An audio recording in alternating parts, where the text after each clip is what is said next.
Well, we have some breaking news out of Washington, D.C. After publicly begging them not to, Donald Trump was just publicly humiliated by his own party when Republicans voted down the single biggest piece of Trump's legislative agenda, at least for now. But before we unpack all that, if you end up liking this video and you want to support the channel, please be sure to hit the like, subscribe, and alert bells before you go.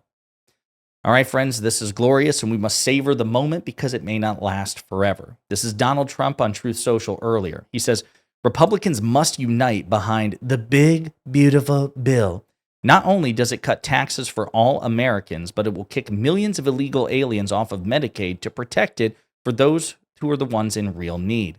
The country will suffer greatly without this legislation, with their taxes going up 65%.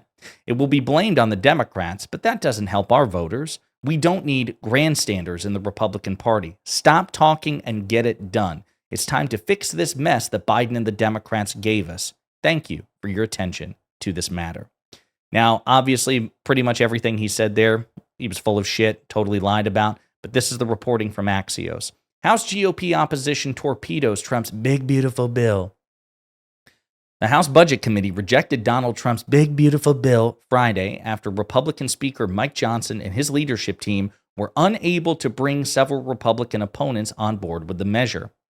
Why it matters. It's a major setback for Johnson and Trump on the marquee tax and spending cut legislation, which the Speaker says he wants to pass by Memorial Day. The panel rejected the bill in a 16-21 vote. Representatives Chip Roy, Ralph Norman, Andrew Clyde, Josh Breachin, and Lloyd Smucker all joined the panel's Democrats in voting against the measure. Smucker changed his vote from yes to no after it was clear there were not enough votes to prevail. Zoom in. One of the stickiest sticking points has been the GOP's passive Medicaid overhaul, with conservatives and moderates pulling in opposite directions on proposed changes. Even if they get even if they get the package through, Senate Republicans will be waiting with their own fixes, Axios' pros Peter Sullivan and Victoria Knight report. Johnson has also been trying to close a deal with blue state Republicans for a SALT compromise.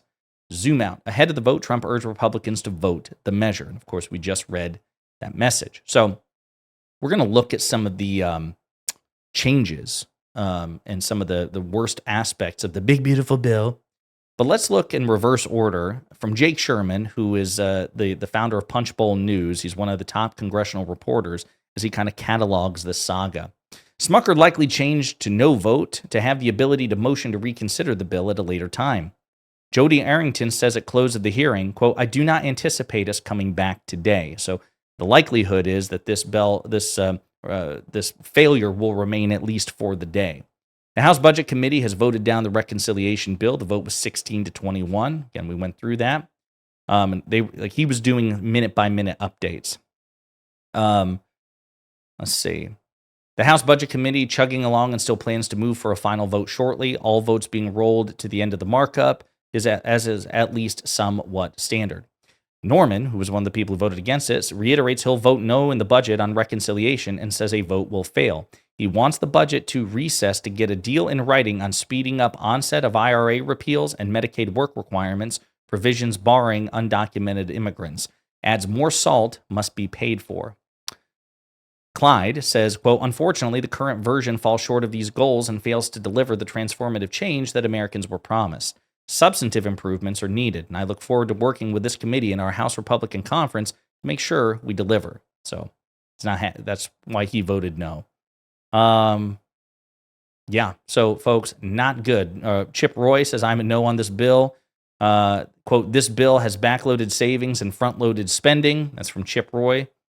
Quote, this bill falls profoundly short. So again, we'll see how long this lasts because Donald Trump's grip on the Republican Party is tighter now than it's ever been. It's not foolproof. It's not absolute. But I would not be surprised if these so-called principled conservatives, these fiscal conservatives, back down in the face of pressure because they've done it before. Not always, but they've done it before. So Rolling Stone has a pretty good write-up on this. 10 terrible policies in Trump and the GOP's bill to cut taxes for the rich, this bill which currently just failed. Trump's big, beautiful bill will benefit the wealthy by raising taxes on the poor, gutting the social safety net, and increasing health care costs. So let's take a look at it. Keeping taxes low on the rich, number one. For one brief moment, it seemed that Trump was entertaining the possibility of raising taxes on the highest incomes in the nation. It took less than a week for him to discard that idea. The planned extension of Trump's 2017 tax cuts would make permanent the income boons that Trump gave to Americans during his first term, which heavily favored the highest income brackets in the country, giving the rich big tax cuts while doing little to nothing for the nation's lowest earners. This time around, the tax bill is expected to raise the average tax rate by roughly 1% on Americans earning less than $15,000 next year, according to the Joint Committee on Taxation. Millionaires would see a 3% tax cut. Meanwhile, the legislation would also boost the wealthiest Americans' families when they die, raising the estate's tax exemption up to $15 million. Number two, slashing Medicaid. And this one, we discussed this extensively on this panel. Recent reports say that 13.7 million Americans would have their Medicaid coverage stripped from them if this bill manages to become law.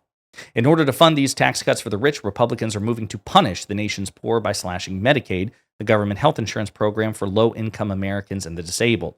Despite warnings from healthcare providers that a loss of Medicaid revenue could lead to widespread hospital closures, and data showing that there's not a single electoral district in the country with upwards of a 15% support for Medicaid cuts, Republicans are planning to amputate $880 billion from the budget of the Energy and Commerce Committee. That amount could only come from the committee's Medicaid budget.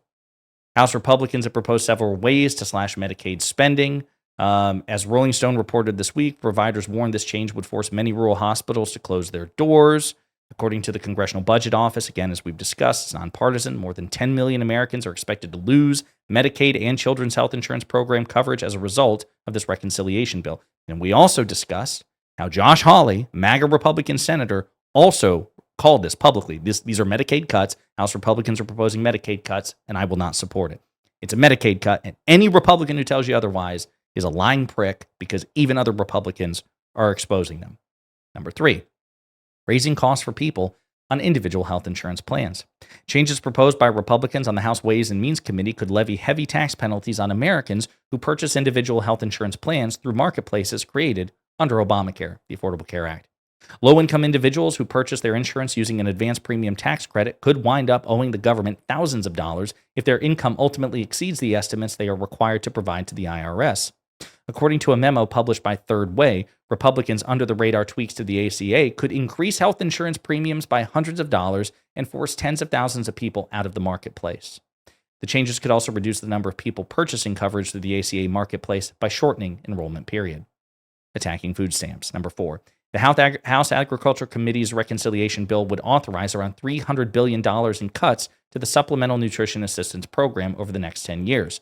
SNAP, commonly referred to as food stamps, is the national program that provides financial support for the nutritional needs of low-income individuals and families. The program serviced about 42.1 million participants last month in fiscal year 2023, and about 40% of recipients of SNAP benefits were children under the age of 18. So Republicans are trying to take what little food the federal government provides to children in this country, the neediest children of all, and take it away from them in order to fund tax cuts for the rich. It's, again, cartoon villainy on full display. The proposed cuts would shift the cost burdens of the program onto individual states, add new work requirements for recipients, and cut recipients' ability to use SNAP funds on other amenities like internet access. Millions could lose access to food stamps, according to research for the Center on Budget and Policy Priorities. Terminating the IRS Direct File program, which again is insane. Tax season just ended, and if you're thinking of ways to avoid the minefield of extra payments and upgraded services offered by tax preparation services like H&R Block and TurboTax, you may soon be working with more limited options thanks to House Republicans. House Republicans' reconciliation bill includes the elimination of Direct File, a free service provided by the IRS that currently allows eligible individuals in over 25 participating states to file their taxes directly to the IRS at no charge, which should be the damn model. That should be in 50 states eligible to everybody because it's insane that we don't. The program was created under President Biden and faced heavy political and financial opposition from for-profit tax preparation companies. Number six, diverting big money for Trump's mass deportation efforts. The House Judiciary Committee's first stab at reconciliation legislation includes $80 billion for domestic immigration enforcement. According to an analysis by Immigration Impact, the figure, quote, includes $45 billion for ICE detention and $14.4 billion for ICE transportation and removal operations. On top of that, it would seek to raise additional funds for DHS's immigration operations by increasing fees and leveling new ones, on common legal immigration processes. Legal immigration processes. Legal immigration processes. So, number 7, giving Trump new powers to target charities. The Trump administration has made a habit of accusing individuals of terrorism with little evidence as a way to justify actions that clearly violate the laws, legal principles, and basic rights that are supposed to govern the nation. While the government has already targeted migrants and pro-Palestinian protesters with broad powers and specious claims, charities and nonprofits could be next. The Ways and Means Reconciliation text revives a proposal that would give the Trump administration the power to unilaterally terminate the tax exemption status of disfavored nonprofits on the grounds that those nonprofits are, quote, terrorist supporting organizations and have provided, quote, material support or resources to terrorist groups. The measure would likely aid Trump's crackdown on pro-Palestine protesters, though officials could potentially try to use it to target climate change groups. Number 8, gutting green energy subsidies. In 2022, President Biden signed the Inflation Reduction Act into law. The legislation was maligned by Republicans who framed it as a sneaky way for Democrats to pass the Green New Deal. 3 years later, the law has pumped over $843 billion worth of subsidy-fueled clean energy investments into struggling communities, many in red states and districts, which is why some Republicans are begging their party to leave the IRA alone.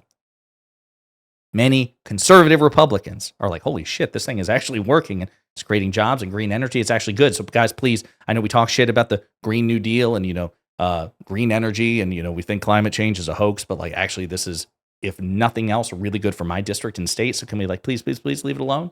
But the GOP serves a higher power, and his name is Trump.